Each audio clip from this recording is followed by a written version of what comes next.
아무튼 뭐 새해가 되었습니다.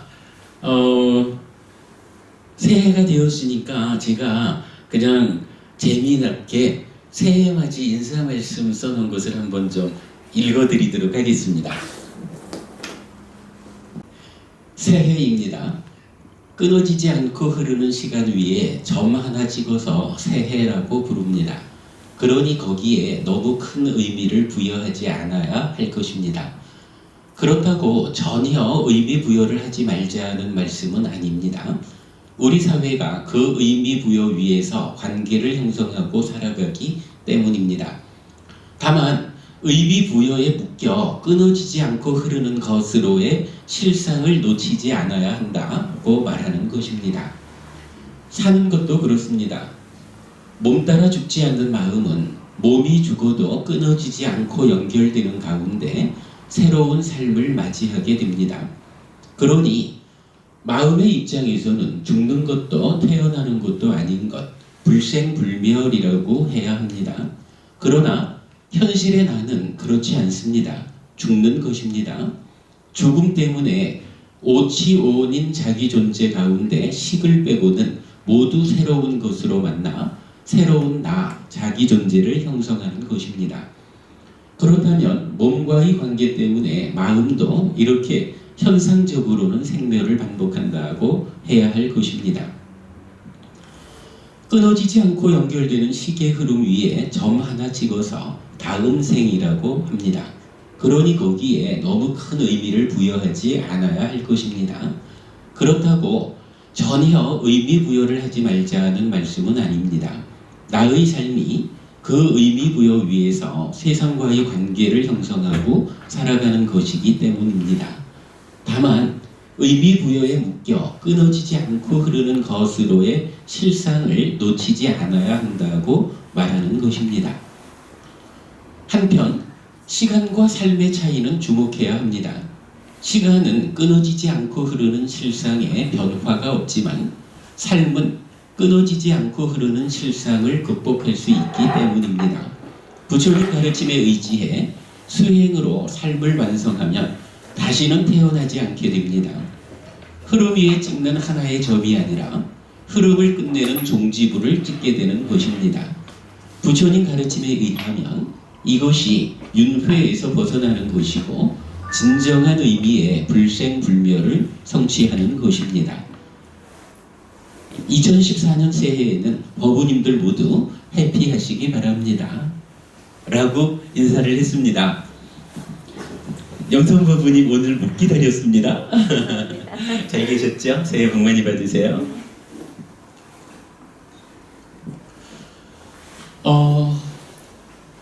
사실은 그런 것 같아요. 끊어지지 않고 그냥 이어져 가는 그러한 것들에다가 우리가 나름대로 점을 지어가지고 여기부터는 오늘, 여기까지는 어제, 여기까지는 1월, 여기부터는 2월 그러다가 뭐 12월 31일 12시, 밤 12시 딱 되니까 참 애매합디다. 아무런 차이가 없는데도 새해가 밝았습니다. 이렇게 말하더라고요. 해가 뜬 것도 아닌데 그 부분을 우리가 좀 주목해야 할 필요가 있겠다. 우리가 점을 찍어서 의미를 부여할 뿐이지 그 본질적인 면에는 구분이 차이가 없다라는 거 놓치지 말자라는 이야기고, 그러나 그런가 하면 뭐 그렇게 의미 부여에 불과하니 까짓 거 이렇게 말해서도 안 되죠. 왜냐하면은 사실은 내가 혼자서 세상을 살아간다라고 하면 이런 의미 부여는 사실은 의미가 없을 거예요. 그런데 현실적으로 내가 혼자 살지 못하거든요.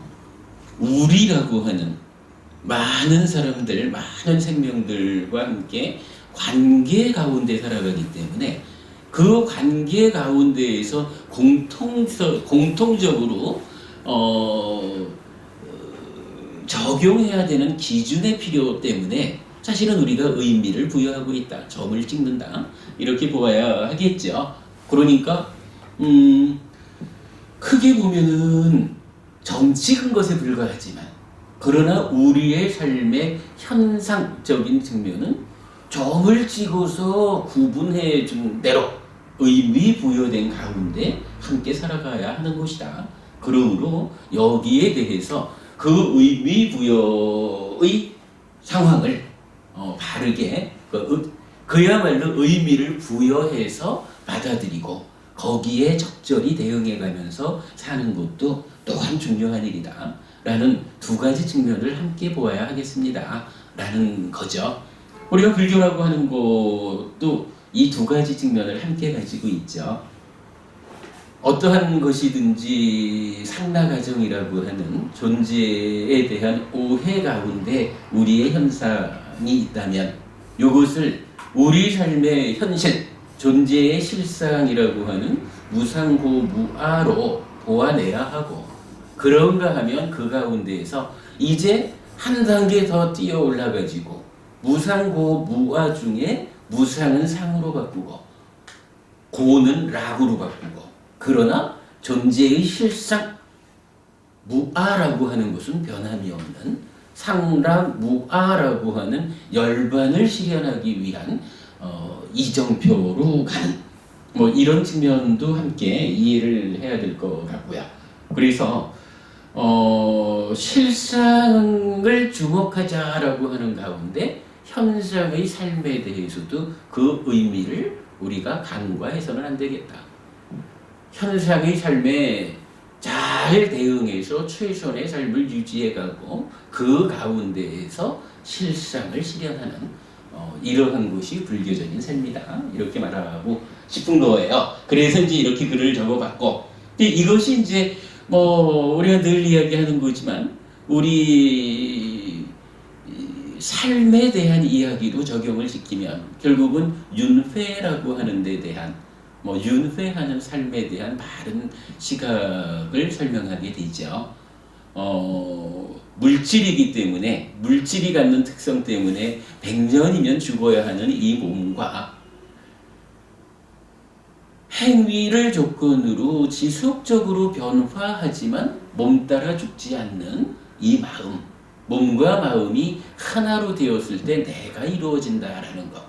이랬을 때 몸은 죽어도 따라 죽지 못하는 이 마음의 입장에서 삶을 보는 것도 또한 중요한, 주목해야 하는 시각일 것이고, 그렇다고 해서 또 너무 거기에만 매여가지고 까짓 100년짜리 몸 가지고 이렇게 애지중지하나 라고 몸으로의 삶, 금생의 나의 삶에 대해서 의미가 부여되지 않아도 또한 안 되는 거죠. 이 몸으로의 삶에서도 적절하게 최선의 대응으로 살아가야 할 것이고, 그 가운데 몸 따라 죽지 못하는 마음에 대한 마음의 실상에 대해서도 주목을 놓쳐서는 안 될 것이다. 그렇게 되면 마지막에 말씀드린 거지만 시간과 삶의 차이, 시간이라는 것은 끝없이 이어져 갈 뿐이지만 삶이라고 하는 것은 끝없는 이어짐으로만 가는 것은 아니다.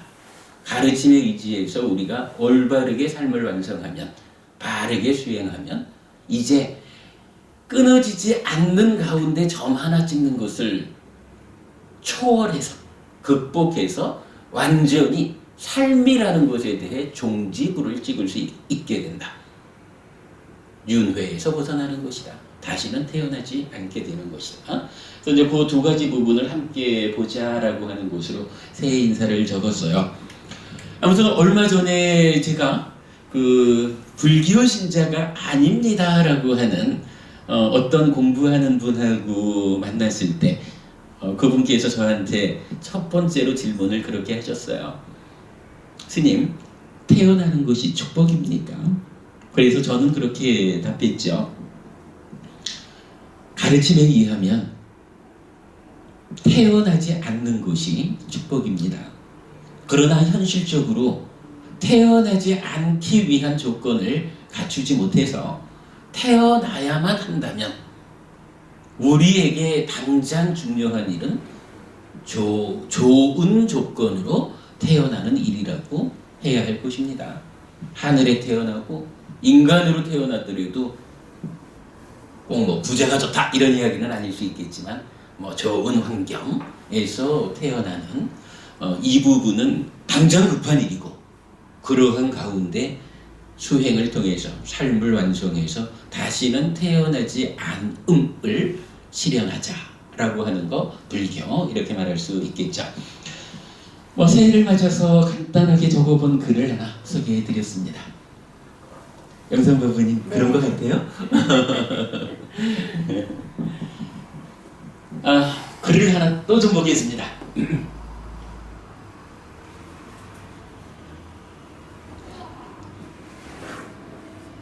제가 빠지자면 난생 처음으로 감기가 올까 두려워가지고 어저께 예방 차원에서 병원을 갔다 오고 약을 먹고 있습니다. 연말연시를 맞아서 우리가 2주간 법회를 쉬었죠. 그래서 법회를 쉬었으니까 좀 푹 쉬었어야 맞을 것 같은데 저는 하여간 그동안에 일을 좀 했어요. 오늘 아침에 제가 법회 출발하기 전에 간단하게 글을 하나 적어놓고 왔는데 그동안의 근황 보고 잠깐 한번 읽어보겠습니다.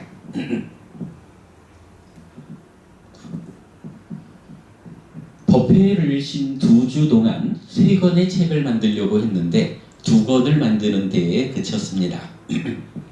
인쇄 재본하여 배부 중인 합성경 십상경과 오늘 애들은 다 나눠드린 책이죠. 이 책 합성경 십상경과 오늘 새벽에야 인쇄소로 원고를 보낸 독성집 요의입니다. 부산법회에 이어지는 수업 교재인 기본기, 쉬운 가르침이 아니라 불자라면 반드시 알아야 하는 공부는 주말을 이용해 계속 작업하면 1월 중에는 완성할 수 있을 것입니다. 그동안 벼러오던 작업을 이만큼이나마 해내어서 기쁩니다.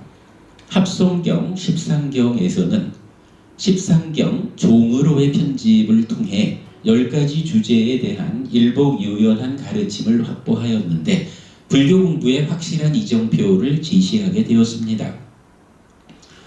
독성집 요의에서는 요의경이라는 표현을 적용한 3개의 경전, 초전법륜경, 무화상응경, 불타오름경과 이 경전들을 설하신 부처님의 진정한 의도를 이해하기 위해 필요한 분석경 등을 중심으로 하여 독성교재로 편집하였습니다. 올바른 신행의 제시와 대중적 선호를 감안해 신행의 토대와 많이 독성하는 경전과 개성까지를 함께 담았습니다. 특히 분석경들에 주목한 것은 불교 공부에 있어 중요한 기준을 제시하게 되었다고 해도 좋을 것 같습니다. 2주간 법회 없이 쉬었는데 어쩌면 교재 작업은 더 힘든 일이었는지도 모르겠습니다. 어제는 몸살기가 올라와 불편하길래 감기로 도질까 싶어 미리 병원에 다녀왔습니다. 오늘부터 법회가 시작되는데 컨디션 조절이 필요하다 싶어서입니다. 이번 주 법회는 정해진 진도를 쉬고 새해 인사 삼아 십상경 종으로의 편집을 3곳의 법회를 이어 훑어보려 합니다. 불교 공부의 확실한 이정표를 알아보기 위함이기도 하고 독성경 요의 편집 작업으로 이번 주 수업 준비를 하지 못했기 때문이기도 합니다.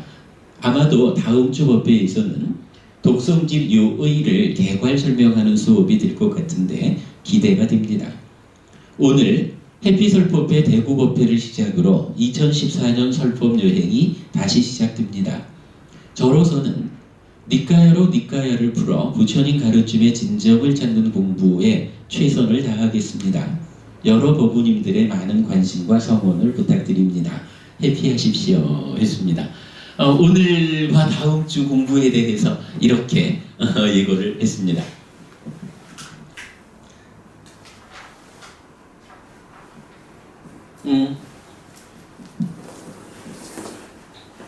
자, 방금 읽어드린 대로 오늘은요, 오늘 여러분께 나눠드린 요 책, 합성경과 십상경, 이 경전을 통해서 좀 불교 공부의 이정을 마련해 보도록 하겠습니다. 음, 자, 이 책은 디가니까야가 전체적으로 34개의 경전으로 구성이 되지요. 그 중에 33번째인 합성경하고 34번째인 십상경 두 개의 경전을 편집해 놓은 책입니다. 뭐 사실 이제 그 두 개의 경전은 어떠한 상황을 가지고 부처님께서 법을 설했다 하기보다는 마치 사부니까야 전체를 요약해 놓은 요약집과도 같은 경전이다 라고 말씀드릴 수가 있는데, 그 중에서 제가 특히 십상경과 관련해서는 특별한 시도를 한번 해보았어요. 일단은 뭐 책을 만들었으니까 책의 시작, 제가 뭐라 하지? 안내 말씀? 뭐 서문? 이렇게 적은 거 한번 보도록 하겠습니다. 2페이지 보겠습니다.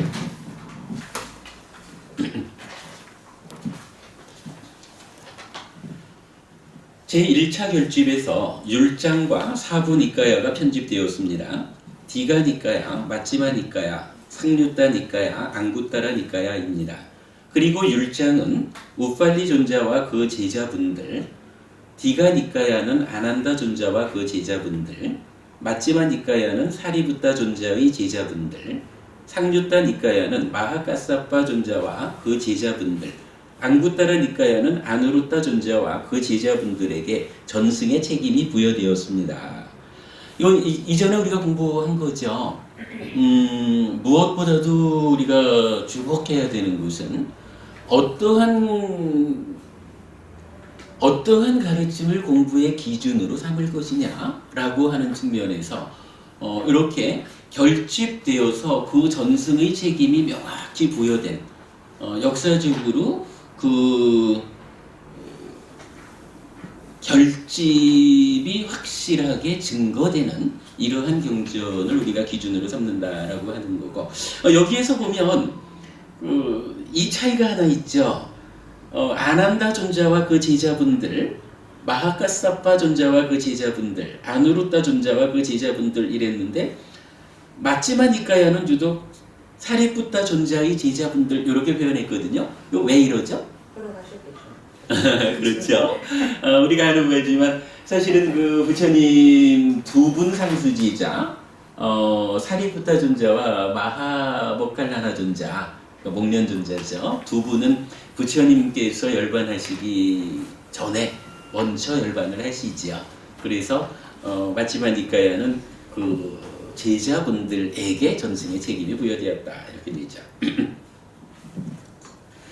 이 책은 이렇게 결집되고 전승된 디가니까야의 맨 뒤에 위치한 마치 교리 요약집과도 같은 합성경 33번경과 13경 34번경입니다. 초기불전연구원의 강목 스님께서 번역해 주신 것을 마음의 메커니즘을 중심으로 하는 경전에 대한 저의 현재의 이해를 가지고 새로이 정리하였습니다. 강목 스님께서 번역을 해주셨기 때문에 감사한 일이고, 그 번역해 주심 위에서 우리가 공부를 이어가고 있죠. 그 가운데 우리 법회에서 이제 좀 상당한 충분한 그 성과를 낸 것이 마음의 메커니즘이죠. 한마디로 말하면 마음이 몸과 더불어 세상을 만나는 이야기. 이러한 삶의 현실에 대한 통찰 위에서 번역해 주신 이 경전을 보고 현재의 이해에 맞게 조금씩 보완해 가지고 이 책을 만들었다라는 의미가 되겠죠. 합성경은 도반들이여, 그러면 어떠한 법이 세존에 의해서 우리들에게 제대로 설해졌고 잘 선언되고 출리로 인도하고 고요에 이바지하고 바르게 깨달은 분에 의해서 선언된 것입니까? 도반들이여, 아시고 보시는 그분 세존 아라한 정등각께서는 법을 분명하게 설하셨습니다. 그러므로 우리 모두는 함께 합성해야 하며 분쟁을 해서는 안 됩니다. 그래서 이 청정보맹이 길이 전해지고 오래 머물게 해야 합니다. 이것이 많은 사람의 이익을 위하고 많은 사람의 행복을 위하고 세상을 연민하고 신과 인간의 이상과 이익과 행복을 위하는 것입니다. 라고 합니다. 십상경은 이와 같이 이들 10 내지 100가지 법은 사실이고 옳고 진실이고 거짓이 아니며 그렇지 않은 것이 아니며 바르고 열애께서 바르게 깨달으신 것입니다. 라고 합니다. 부처님을 스승으로 하는 제자들인 우리가 해야 할 바를 이 두 개의 경전을 통해서 분명히 알 수 있는데, 합성해야 하고 분쟁을 해서는 안 되며 열애께서 바르게 깨달으신 사실인 이 가르침이 오래 머물게 해야 하는 것입니다. 여기에서 한 가지 질문해 볼까요? 우리가 뭐 중생구제 이렇게도 표현을 하죠. 많은 사람의 이익을 위하고 많은 사람의 행복을 위하고 세상을 연민하고 신과 인간의 이상과 이익과 행복을 위한다면 무슨 일을 해야 되죠? 공덕행이 필요하죠. 오계를 지키고 고시하고 수행해야 되죠. 그렇게 우리 포괄적인 이야기 말고 질문자의 의도에 맞춰서 합성경에서 이렇게 말해줍니다. 방금 읽은 거죠. 그렇죠. 안 되며 이랬는데 그래서 이제 결론적으로 보면 이거죠. 그래서 이 청정범행이 길이 전해지고 오래 머물게 해야 합니다. 이 얘기죠. 무슨 이야기인가요? 부처님 가르침이 우리 사회에 우리 곁에 있으면 이 가르침을 공부하는 힘으로 우리의 삶이 바뀌죠. 이 가르침이 우리 곁에 없으면 우리 사회가 어떻게 될 것인가? 우리가 이제 자주 하는 이야기지만 부처님 가르침의 진정이 우리 사회의 보편적 가치로 자리 잡게 되면 우리 사회가 얼마나 안전하고 평화로울 것입니까? 저는 그렇게 생각합니다. 이 청정범행이 부처님 가르침이 길이 전해지고 오래 머물게 해야 하는 이유가 개인적으로는 나의 삶이 향상할 것이고 사회적으로는 우리 사회가 많은 사람들이 서로 화목하는 가운데 얼마나 안전하고 평화로운 사회가 이루어질 것이냐. 우리가 여기에 주목해야 되는 부분이죠. 불교가 어떻게 중생을 구제하는가라는 부분 주목해야 될 것 같고요. 자, 그 다음에 다시 이어가겠습니다. 한편 십상경은 하나에서 10가지의 숫자별로 10가지의 주제에 따른 법들을 제시하는데 이 책에서는 주제별로 하나에서 10가지의 숫자에 따라 재편집해 보았습니다. 요거 종으로의 편집이라고 표현을 했고요. 그랬더니 1. 많은 것을 만드는 방법. 2. 닦아야 하는 법들. 3. 철저히 알아야 하는 법들. 4. 버려야 하는 법들. 5. 퇴보에 빠진 법들. 6. 수승에 동참하는 법들. 7. 꿰뚫기 어려운 법들. 8. 일어나게 해야 하는 법들. 9. 최상의 지혜로 알아야 하는 법들. 10. 실현해야 하는 법들이라는 주요 주제들에 대한 10가지씩의 답을 확보할 수 있게 되었습니다. 즉, 무엇을 닦아야 하는지, 무엇을 버려야 하는지, 무엇을 실현해야 하는지 등 불교 공부의 방향을 구체적으로 제시하는 답변을 얻을 수 있게 된 것입니다. 이 경들을 새로이 정리하면서 마음, 심의식, 까마, 요, 사띠, 념, 알아차림, 빤냐, 해, 지혜, 냐나, 지, 암, 삼바지안냐, 정지, 희리, 양심, 오따빠, 수치심 등 몇 가지 용어는 원어와 번역어를 혼용하였고 수행 기법을 알려주는 아따삐 삼바자노 사띠마와 사띠 삼바자나는 번역하지 않고 원어 그대로 사용하였으며 상, 산야와 행, 상카라, 그리고 식, 윈야나 등 의미를 깊이 이해해야 하는 용어들은 우리말로 바꾸지 않고 사용하였습니다. 이 용어들의 의미에 대해서는 네이버 카페 해피법당을 참고하시기 바랍니다. 사부니까야를 꿰뚫는 하나의 정신이 있다면 삶의 현실에 대한 통찰이라고 할 것입니다. 부처님께서 12연기를 통해 드러내주신 삶의 현실을 니까야로 푸는 니까야의 기법으로 해석해 마음의 메커니즘으로 정리해내고 있는데, 같은 맥락에서 이 두 개의 경전을 정리하였습니다. 공부에 도움되시기 바라며 또한 공부를 통해 삶이 향상하시기 바랍니다. 2013년 12월 25일 한국 테라와다 불교 해피법당 선원장 비구 푸냐디빠 해피스님, 이렇게 적어봤어요.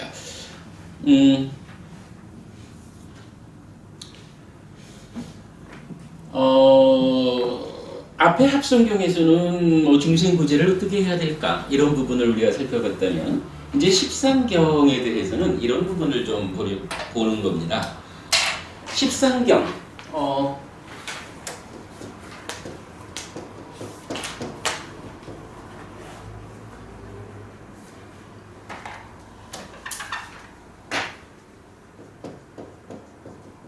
이게 10가지를 하나씩 올려가면서 이런 의미거든요. 13이라는 말이. 첫째, 하나를 놓고 한 가지로 된 법 중에 10가지의 주제를 말하는 거예요. 그래서 첫째로는 뭐 많은 것을 만드는 이랬는데, 이 의미는 조금 더 보아야 될 것 같고요. 그래서 많은 것을 만드는 것으로는 하나로 된 게 어떤 것이 있습니까? 그리고 두 번째로는 닦아야 하는 법.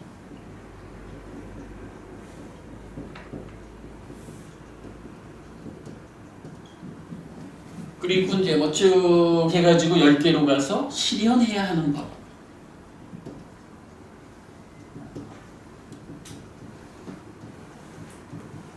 음, 10가지 주제를, 불교 공부에서 필요한 거겠죠. 뭐 10가지 주제를 놓고 한 가지로 된 것 중에서 많은 것을 만드는 것은 무엇일까?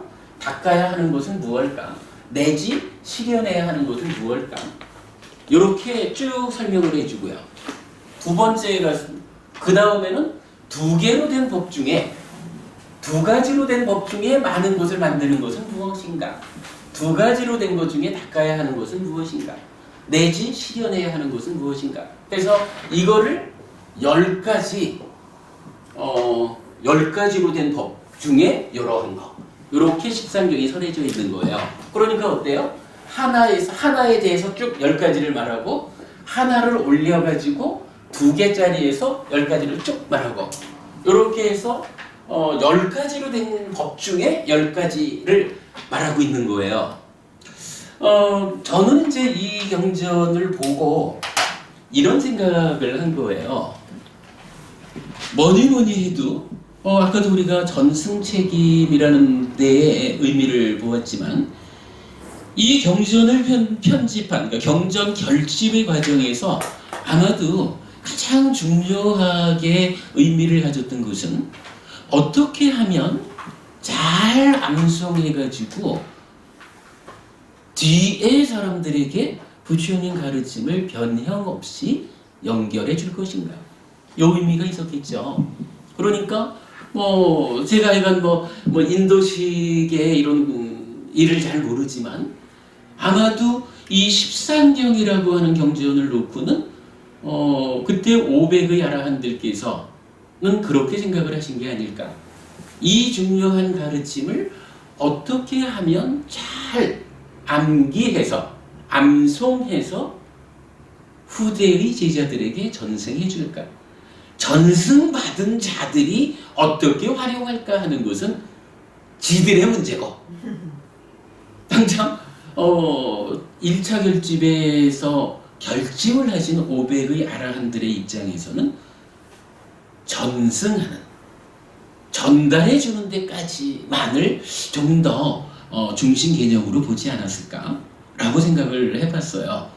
그래서 이렇게 하나로 된 거를 쭉 말하고, 둘로 된 걸 쭉 말하고, 이렇게 하셨을 것 같다. 그러면 이제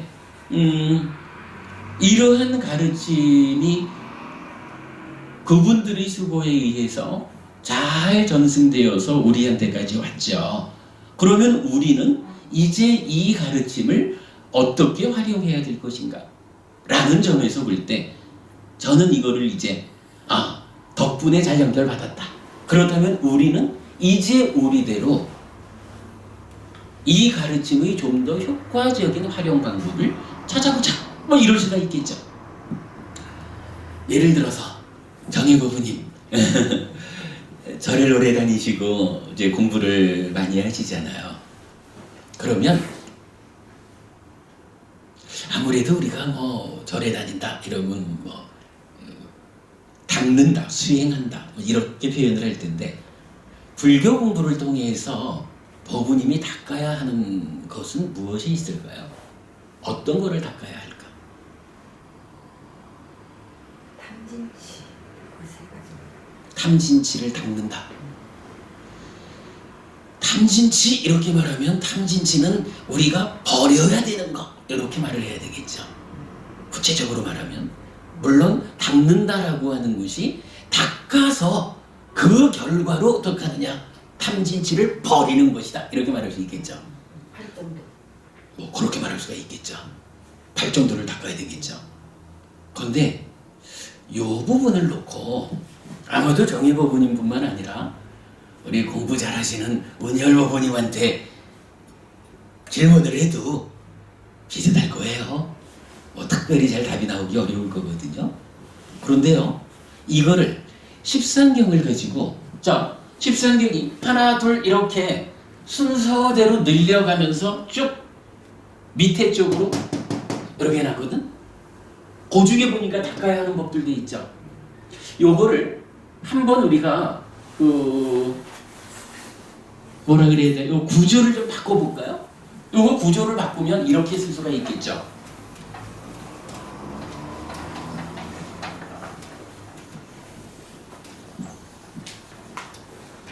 자, 첫째로 많은 것을 만드는 법들 이랬거든요.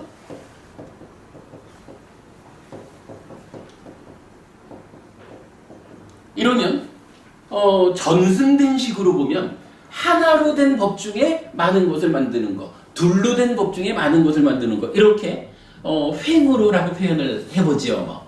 그렇게 되어 있다면 이거를 그냥 이제 그 주제별로 한번 바꿔가지고 첫 번째로는 많은 것을 만드는 법 이러고 두 번째로 닦아야 하는 법, 열 번째로 실현해야 하는 법.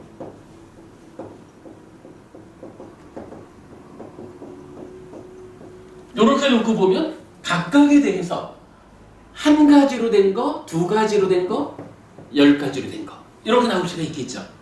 요거 하나로 된 것 중에 이렇게 된 거를 그거를 횡이라고 본다면 그거를 방향만 바꿔가지고 종으로 한번 배열을 해봤다는 거죠.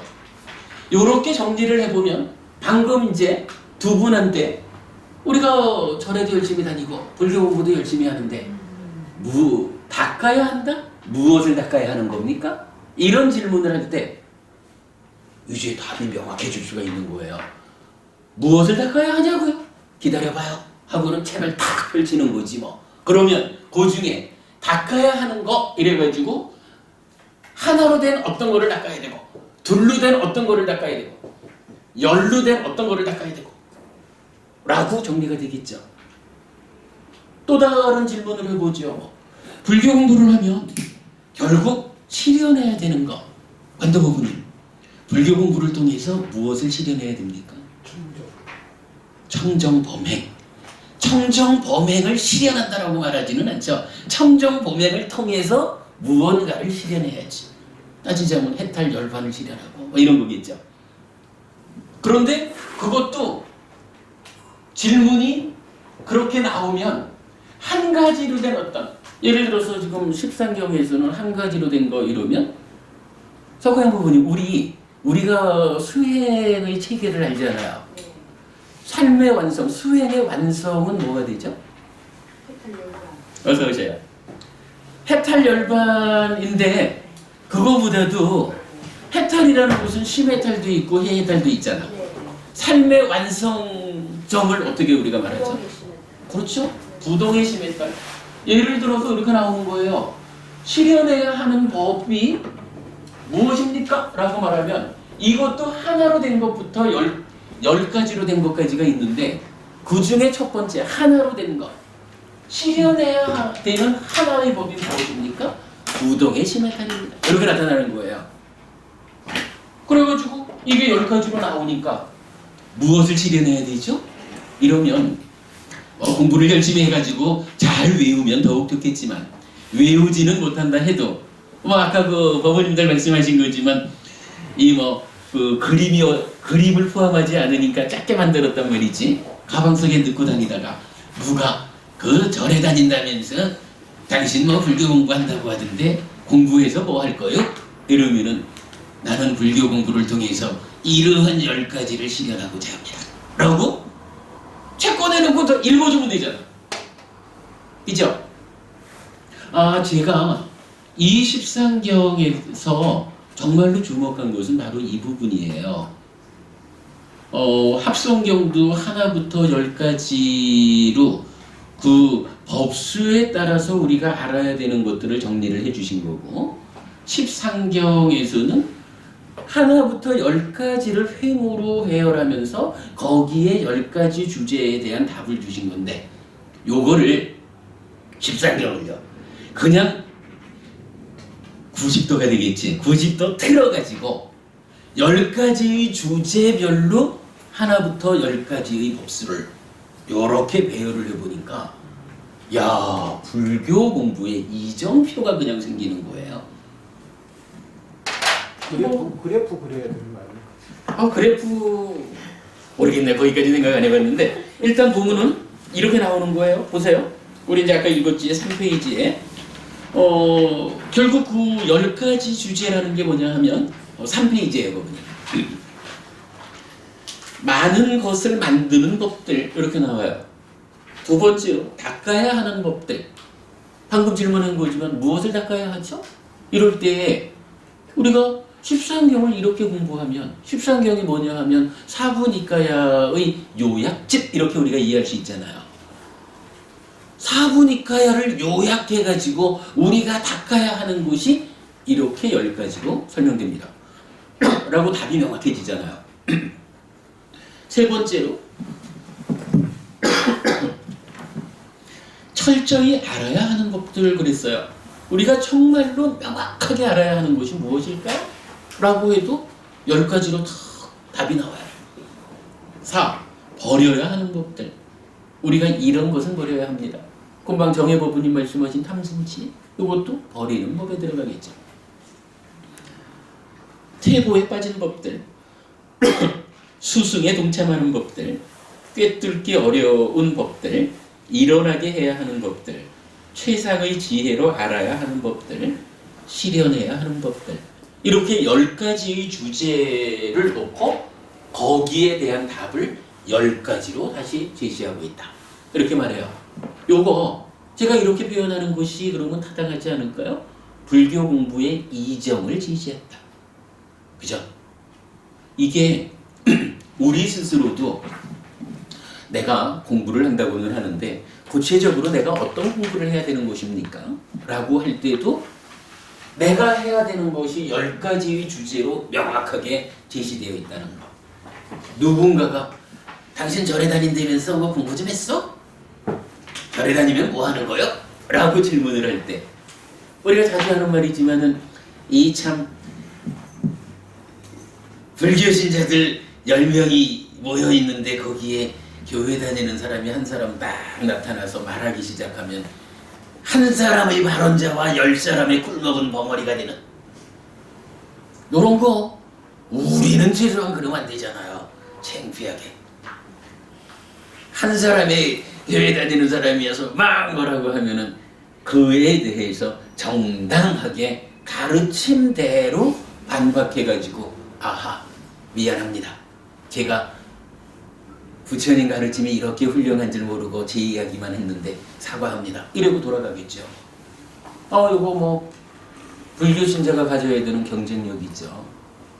그리고 개인적으로 내 삶을 향상하기 위한 공부의 주제, 거기에 대한 답이 바로 이 경전 13경을 종으로 편집해 놓았을 때 명확하게 드러나게 되는 거죠. 굉장히 중요한 부분을 저는 발견했다고 생각하고요. 그래서 이제 제가 오늘 지금 우리 법회하고 내일 부산 법회하고 모레 서울 법회에서 그러니까 3번의 법회를 통해서 요번 주는 내내 요 13경의 종으로의 편집 요 내용을 쭉 훑어보는 시간을 가지려고 그래요. 오늘 아마 우리 이 법회에서 이제 한 3가지 정도의 주제를 짚어봤으면 싶은데 내가 해보고 그리고 부산 가가지고는 거기에 이어지는 걸로 한 3가지 정도의 주제를 또 붙어보고 그리고 서울 가서 나머지 4가지 주제를 짚어보는 이런 식으로 요번 주 법회를 진행하려고 하거든요. 그러면 우리 법회에서 하는 나머지는 어떡하냐? 그럼 제가 동영상 올려드릴 테니까 동영상으로 참고하셔서 13경에서 알려주는 10가지 주제에 대한 불교 공부의 이정표 내 삶의 이정을 명확히 하는 공부를 이번 주에 하는 것으로 하자. 이렇게 말씀드리고 싶어요. 굉장히 중요한 부분을 우리 찾아낸 것 같죠? 관저부부님, 요거 다니면서 쓰실 일이 많으시겠죠? 네. 그죠? 그럴 것 같아요. 제가 생각할 때 사실은 굉장히 중요한 부분을 발견했다고 생각합니다. 닦아야 할 법들 중에 한 가지로 구성된 거는 네. 사띠입니다. 사띠부터 해야 합니다. 가만있어 봐. 이게 사띠로 나오던가? 네네. 보니까 그런가요? 네. 예. 여기 딱 나와 있습니다.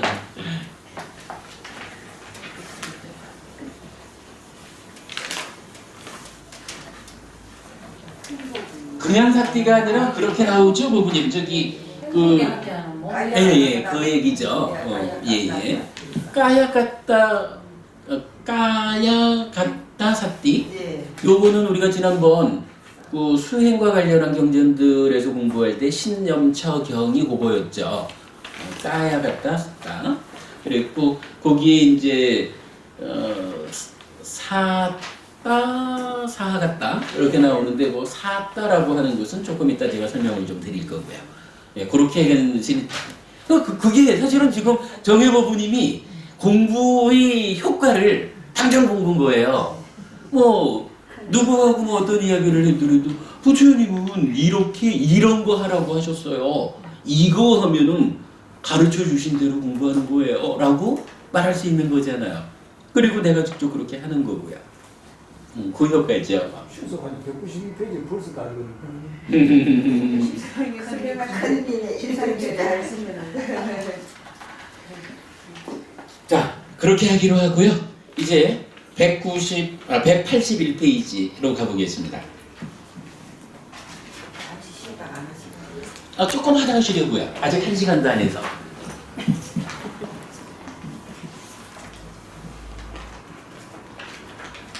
자, 181페이지에 13경 10개씩 10가지 그래서 종으로 편집했어요.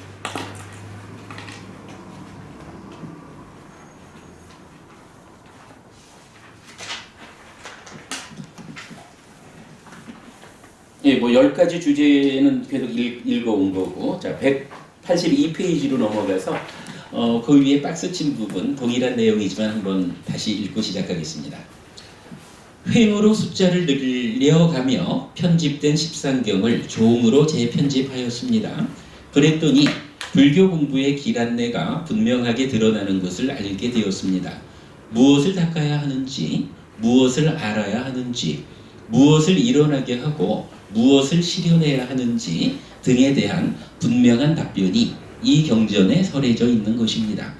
이렇게 잘 설해져 있는 경전의 안내를 받아 법우님의 삶이 향상하시기 바랍니다. 향상할 수 있겠죠? 얼마나 노력하느냐 하는 것은 각자의 몫이고요. 자, 10가지 주제 중에 첫 번째, 많은 것을 만드는 법들이라고 나와요.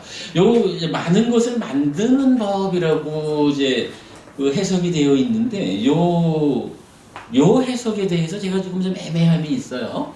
그러니까 많은 것을 만든다라는 것이 구체적으로 무슨 뜻입니까? 라고 하는 부분은 제가 좀 나중에 좀 더 구체적으로 이해하고 나서 설명드리는 거로 하고요. 자, 일단 그 많은 것을 만드는 법의 첫 번째로 들어가 보겠습니다. 1. 어떤 한 가지 법은 많은 것을 만듭니까? 유익한 법들에 대해서 방일하지 않는 것입니다. 불방일. 이 한 가지 법이 많은 것을 만듭니다. 영선부부님 혹시 기억하셔요? 저기 부처님 열반하실 때 부처님 마지막으로 이제 그 제자들에게 당부, 유언, 보통 우리가 이제 부처님의 유훈 이렇게 말하죠. 부처님의 유훈이 뭐가 있었죠?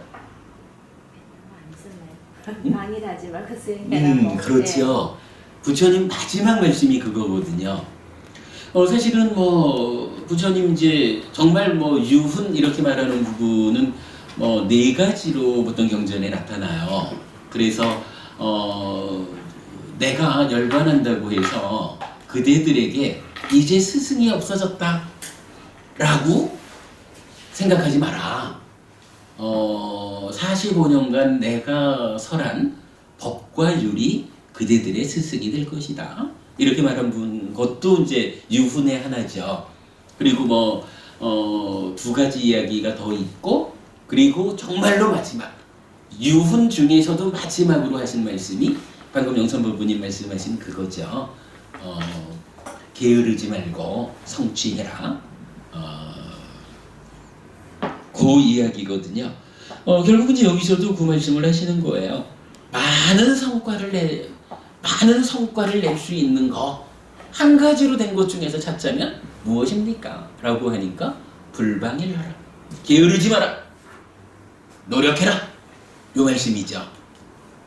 불교신자라면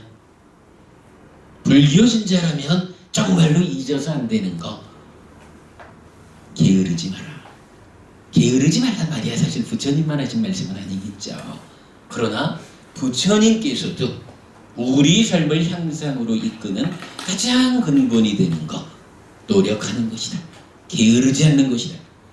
오죽하면 마지막 돌아가시는 그 순간까지도 게으르지 말고 성취해라 라고 부처님은 당부를 하고 가셨다라는 거죠.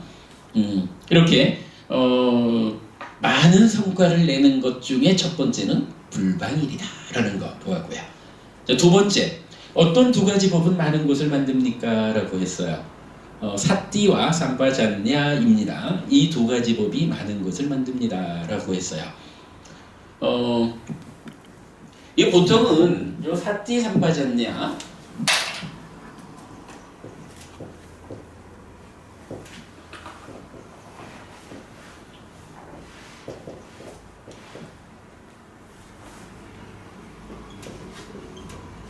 사띠 삼바잔냐를 이렇게 이제 보통 쓰고 있죠. 정념, 정지.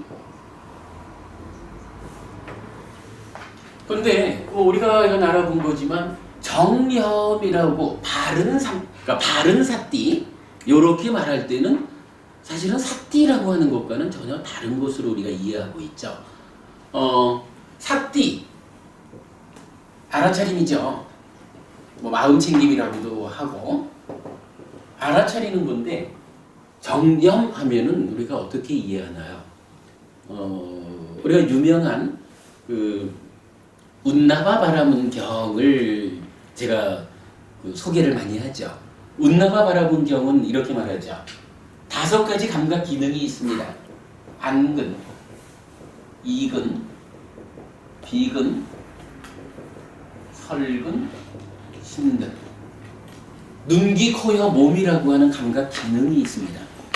이 감각 기능은 무엇을 의지합니까? 라고 할 때 무엇을 의지하죠? 5가지 감각 기능은 무엇을 의지한다? 네, 만호죠. 만호를 의지한다. 만호는 무엇을 의지하나요?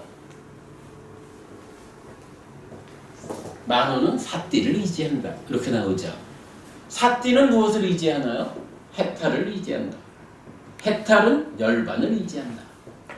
열반은 무엇을 의지합니까? 라고 질문하면 부처님은 그대는 질문의 한계를 놓쳤다.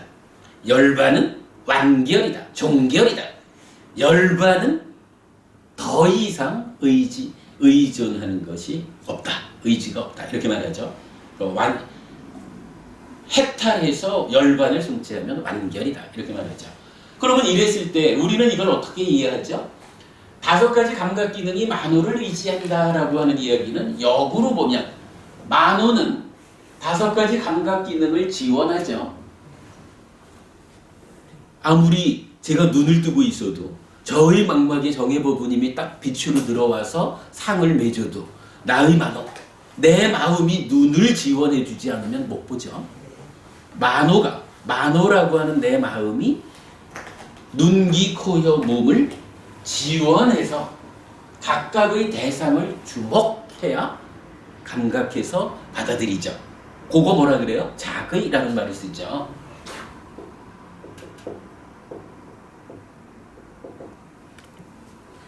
그래서 만호는 이렇게 5가지 감각 기능을 지원해서 대상을 주목, 자의함으로써 감각 작용을 하는 거죠.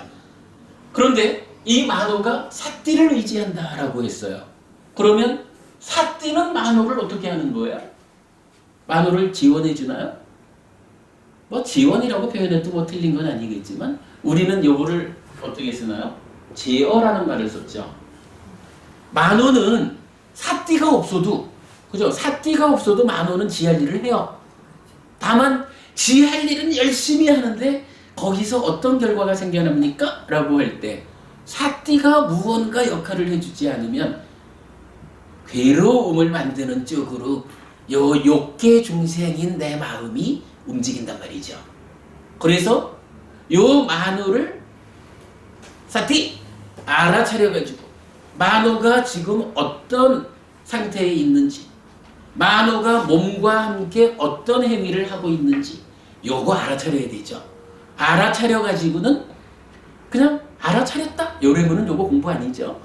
알아차린 상태를 어떻게 해요? 아따삐 삼파자로 사띠마. 알아차리면 옳고 그름을 판단해서 그름은 버리고 옳음으로 돌아가는 요거를 해야 되는 거죠.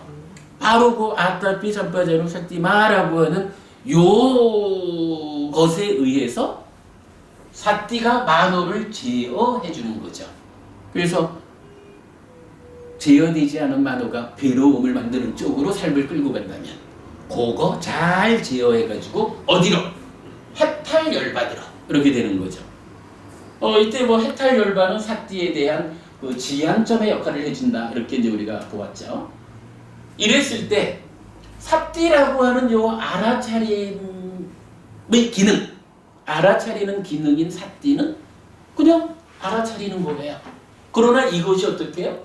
만호를 제어하고 해탈열반을 지향점으로 하면 요 사띠는 나의 만호를 바르게 알아차려가지고 괴로움을 만들게 내버려 두지 않고 해탈열반으로 이끄는 요런 역할을 하게 되는 거죠. 그러면 바로 그거 사띠가 제어와 해탈열반으로 이끄는 이 양방향에서 주어진 역할을 바르게 할 때 요거를 이제 우리가 어떻게 표현하나요? 아니 그거보다는 사띠는 사띠인데 바른 사띠라고 하는 개념을 이렇게 두는 거죠. 팔중도에서 정념 바른 사띠는 어떻게 나타나요? 까예 까야누빠시 위하라띠 아따삐 삼빠자노 사띠마 위네이야 로케 아비차 도마나상 해가지고 바로 그 일을 해주는 거죠. 아따삐 삼빠자노 사띠마 해가지고 해탈열반으로 이끄는 요게 사념초고 팔정도의 정념이고 그러죠. 그러니까 정념이라고 하는 것은 단순히 사띠 요게 아니죠. 사띠가 만호를 지어해서 해탈열반을 지향케 할 때 다른 사띠죠. 그렇다면 여기 이제 사띠 상 빠졌냐라고 했을 때 요때 사실은 요 정념이란 말은 안 맞아요. 그죠? 여기선 정자는 떼고 만약 이게 사띠 정념 이러려면 삼마사띠잖아. 경전이 삼마를 안 쓰고 사띠만을 쓰고 있는데 이걸 정념이라고 이해하면 사실은 안 되는 거죠. 그래서 정자 빼고 념, 삼바자, 정지 이렇게 되는 거죠. 그러면 알아차린다는 것과 분명한 암. 근데 우리는 이제 아따피 삼바자나 사티마 이래 하듯이 옳고 그름의 판단이라는 측면에서 분명히 아는 거 이렇게 되는 거죠. 그렇게 말하면 사실은 이 사띠 삼바자나를 합한 개념이 정념 이렇게 오히려 말할 수가 있다. 이렇게 보아야 되겠죠. 여기 보면 그게 타당하겠죠.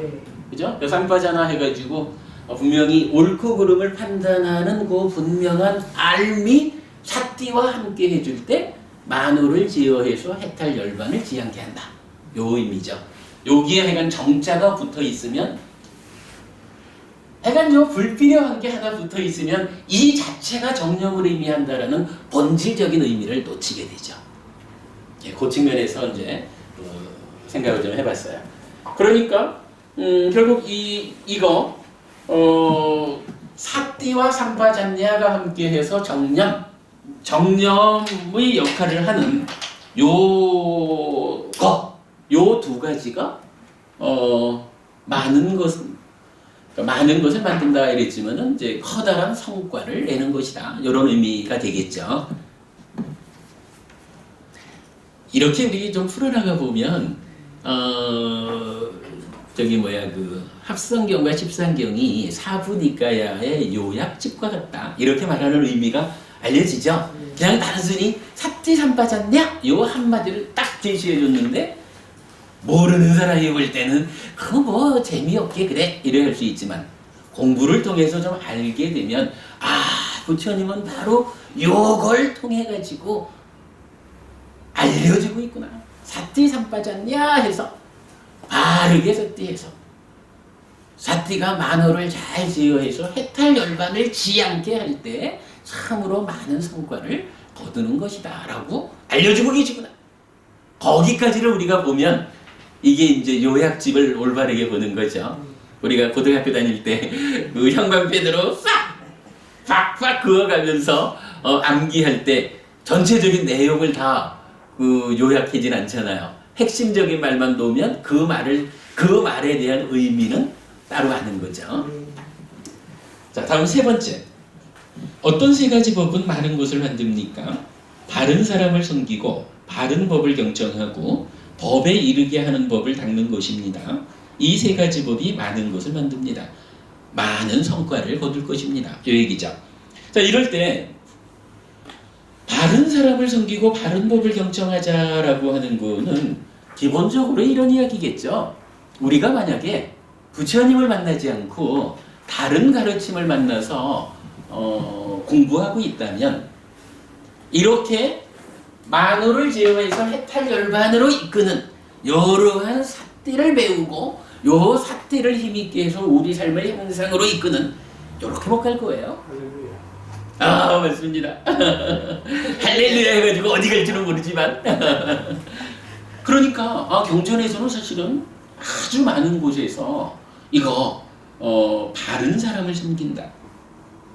달리 말하면 올바른 스승을 모신다. 요 얘기죠. 부처님을 스승으로 한다. 요 얘기죠. 부처님을 스승으로 모시는, 그래서 그 경청하고 이랬으니까 그 가르침을 잘 경청하고 그 다음에 법에 이르게 하는 법을 닦는 요것으로서 참으로 커다란 성과, 많은 성과를 이룰 것이다. 요 얘기죠. 여기에서 근데 우리 한 가지는 좀 보고 갈게요. 이 부분이 좀 애매해요. 그 밑에 줄에 적어 놓았지만 담마 담마누 담바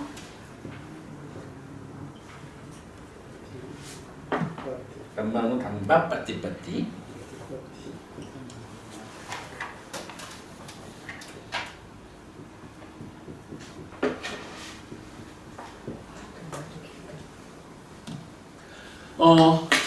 요 말을 지금 이제 사실은 이제 그 초기불전연구원에서는 요 담마누 담마를 경전 전체적으로 법에 이르게 하는 법, 그래서 가로쳐가지고 이렇게 쓰시죠.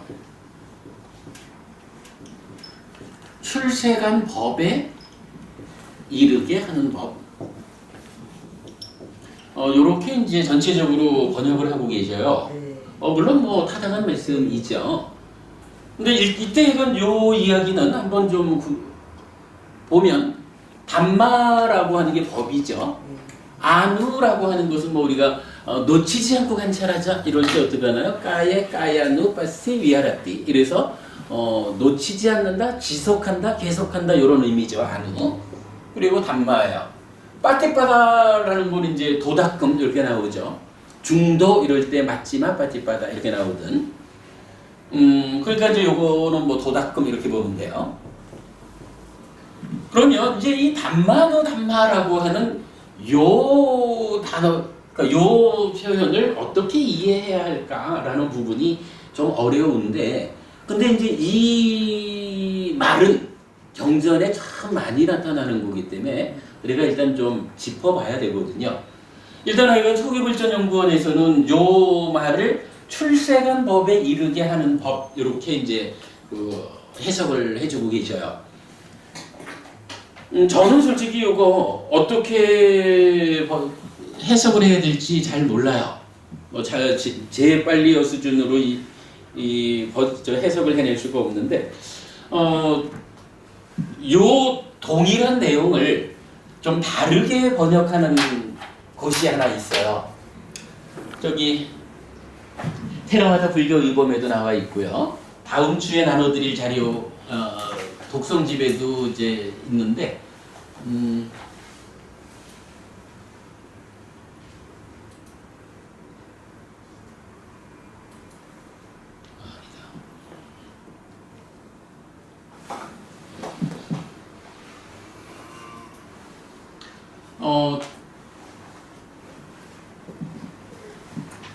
그래요. 우리 테라와다 불교 위범에도 있고 다음 주에 나눠드릴 독성집에도 포함되어 있습니다만은 늘 법회를 마칠 때 테라와다에서는 법회를 마칠 때에는 그 공덕 회향 개성을 하거든요.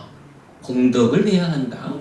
이 공부한 공덕을 많은 사람들을 위해서 회향하자 이렇게 하는데, 그 공덕 회향 개성에 보면 이렇게 나타나요. 이마야 담마누 담마 빠띠빠띠야 붓당 부제미. 그러니까 이마야 담마누 담마 빠띠빠띠야 붓당 부제미. 이래서 요거를 어떻게 번역하고 있냐 하면, 제가 부처님의 가르침을 실천 수행하는 것으로서 부처님께 예경 올립니다 라고 번역을 해요. 그럼 이거는 어떻게 되냐 하면 실천 수행이라고 하는 말이 빠띠빠띠예요. 도닥금이라고 번역하는 표현을 그냥 실천 수행 이렇게 이제 표현을 했고요. 그러면서 그 앞에 뭐라고 했냐면 부처님의 가르침을 이랬어요. 담마누 담마라고 하는 말을 그냥 부처님의 가르침 이렇게 번역을 하고 있거든요. 이때 하여간 요 담마와 아누와 담마가 어떻게 연결되어 가지고 해석돼야 되는지를 제가 지금 현재로는 잘 모르겠는데, 일단 두 가지로 해석이 되고 있다라고 하는 것은 우리가 주목을 해보자고요. 초기불전연구원 출세간 법에 이르게 하는 법을 실천 수행하자, 도닥자 이렇게 이제 해석을 하셨고, 우리 교단에서는 그대로 부처님의 가르침 이렇게 이제 해석을 하고 있어요. 물론 의미상으로는 같아요. 출세간법이나 부처님과 그렇죠. 그러니까 출세간에 이르게 하는, 그러니까 이 얘기는 뭐 출세간이라는 게 뭐 해탈 열반 이거 말하는 거니까. 그러면 해탈 열반, 여기서 법이라는 것은 이제 존재 이렇게 보면 되죠. 해탈이라는 거, 열반이라는 거 이런 의미. 그래서 출세간, 해탈 열반이라는 거, 그 자리로 이르게 한 가르침, 여기선 가르침 이렇게 되겠죠. 뭐 고액이나 부처님의 가르침 이러면 부처님의 가르침이 결국 뭐예요? 뭐 해탈 열반으로 이끄는 가르침이죠. 그러니까 두 번역이 사실은 동일한 의미를 갖는데 뭐 어떻게 문법적으로 어떻게 해석이 돼서 이렇게 번역이 된 건지는 잘 모르겠어요. 그거 뭐 공부가 좀 더 되면 뭐 뒤에 알려드리도록 하고, 그러나 일단은 요거 그 많은 것을 만드는 세 가지 이랬을 때 바른 사람, 즉 부처님을 스승으로 섬긴다. 그 법을 경청한다. 그리고 법에 이르게 하는 법을 닦는다. 부처님의 가르침을 어떻게 해요? 듣고 마는 게 아니라 가르침대로 실천한다. 실천 수행한다. 이렇게 말하는 거. 그래서 담마노 담마라는 의미를 이렇게 우리가 이해하는 거로 하자고요. 법에 이르는 법 이렇게 표현해도 좋고, 그냥 뭐 싸잡아서 부처님의 가르침 이렇게 이해를 해도 좋고, 그러니까 그 한 가지 부분을 짚은 상태에서 이렇게 결과했죠. 부처님을 스승으로 섬기고 부처님의 가르침을 경청 잘 배워서 그 가르침을 실천 수행하는 요것이 뭐예요? 참으로 많은 성과를 만드는 법입니다. 이렇게 말한 거죠. 예, 그 다음에 이제 4번으로 넘어갈게요. 어떤 네 가지 법은 많은 것을 만듭니까? 네 가지 바퀴이니 적당한 지역에 사는 것, 바른 사람을 의지하는 것, 자신의 바른 소원, 전생에 지은 공덕입니다. 이 네 가지 법이 많은 것을 만듭니다. 이랬어요. 뭐 분위기상으로는 다 동일한 얘기를 하는 거죠. 그런데 여기서 적당한 지역에 사는 거 이랬거든요. 요건 무슨 얘기일까요? 뭐 강남에 살아야 되나? 지난번에 어딘가를 보니까 대구에서는 수성이 서울의 강남이라고 뭐 이렇게 나오든가, 수성구에 사는 게 적당한 지역에 사는 건가요? 우리가 이제 뒤에 나오는 이 경전이 뒤에서도 이제 나오는데 그런 부분이 나타나요. 부처님께서 출연하셔서 법을 설하지만 부처님의 법이 아직 미치지 못한 저 먼 곳, 변두리 그쪽에 태어나서 사는 사람은 부처님 가르침이 아무리 이 세상에 존재해도 그 가르침을 접하지를 못하는 거예요. 배우지를 못하는 거예요. 법이 만나지지 않는데 어떻게 참된 스승을 섬기고 그 법을 경청하고 가르침에 따라 실천 수행을 할 수가 있어요? 그렇지 못하겠죠.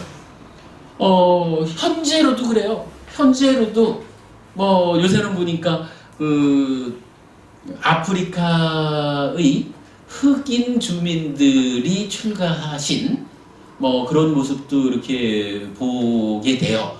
물론 누구나 다 가르침에 의지해서 출가하고 공부할 수 있죠. 그런데 사실은 현실적으로는 그런 분들은 참 소수죠. 저 아프리카의 깊은 오지 쪽에 만약에 태어나 산다면 아무리 이 세상에 부처님의 가르침이 알려져 있다 해도 그 사람은 모르는 거예요. 왜? 적당한 지역, 즉 부처님의 가르침이 우리 곁에 살아 숨쉬는 그러한 자리에 있지 않기 때문에 그래요. 그러니까 이게 사실 우리가 고마워해야 돼요. 우리가 그래도 이 땅에 태어나서 이렇게 부처님 가르침을 만나고 아무튼 경전은 그렇게 말하는 거죠. 적당한 지역에 사는 거. 우리는 지금 적당한 지역에 살고 있어요. 바른 사람을 의지하는 것. 이건 더 말할 필요 없겠죠. 앞에서 한 이야기와 같고. 자신의 바른 소원 이랬어요. 소원이라고 하는 표현이 좀 이제 애매하기는 하지만 결국은 이런 이야기죠. 어디를 지향합니까? 내가 어쨌거나 나는 부자가 될 거야. 이래가지고 적당히 나쁜 짓도 해가면서 요렇게 부자가 되기를 지향해가면 좀 심한 경우로는 유전부재, 무전주재 이런 말을 들을 수도 있게 되는 거고요. 약간 소원 이렇게 표현을 했지만 우리가 하는 말로는 이건 지향성. 내 삶을 어디를 지향할 것이냐에 따라서 어떠한 성과를 거둘 것이냐 아니면 성과를 거두지 못할 것이냐.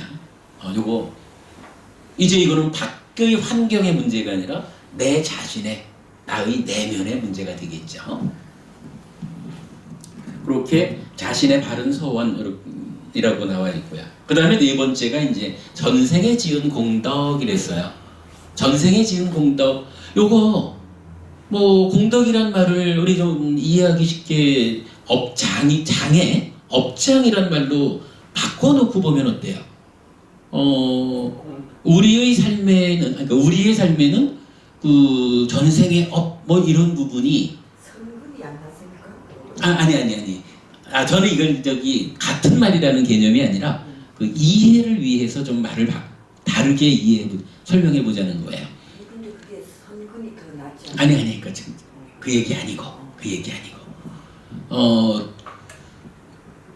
일단 업장이 있다라고 할 때 우리가 이 업장을 어떻게 이해하죠? 전생에 지은 바 업이 있으면 이 업이 우리 삶에 영향을 주죠.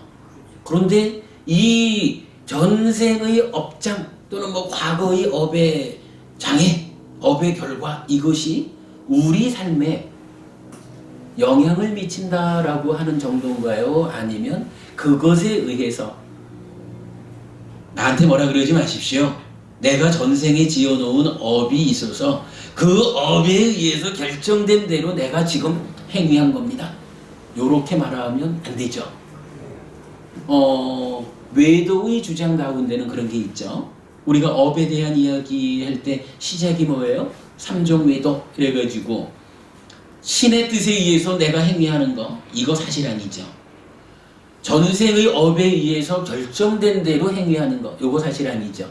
원인도 조건도 없이 그냥 행위하는 거 요거 사실 아니죠. 삼종외도 이렇게 말하는 거죠.